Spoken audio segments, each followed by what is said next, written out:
आमचा हत्तीदादा होता खूपच मनमिळाऊ आणि मदत करणारा. जंगलात कोणालाही अडचण आली की हत्तीदादा हजर. तिथूनच छोटी मुंगीताई तिच्या मुलांसाठी खाऊ गोळा करून घरी निघाली होती.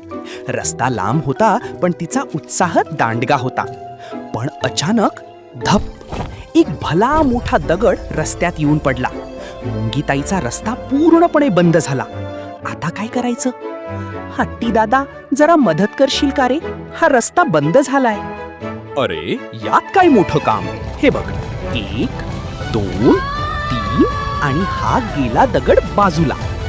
दगड तर दूर झाला, पण सफरचंद घरी नेण्यासाठी हत्तीदादाने मुंगीताईला थेट आपल्या सोंडेवरच बसवले. दोघेही झाले खुश. एकमेकांना मदत केल्याने कोणतीही अडचण मोठी राहत नाही.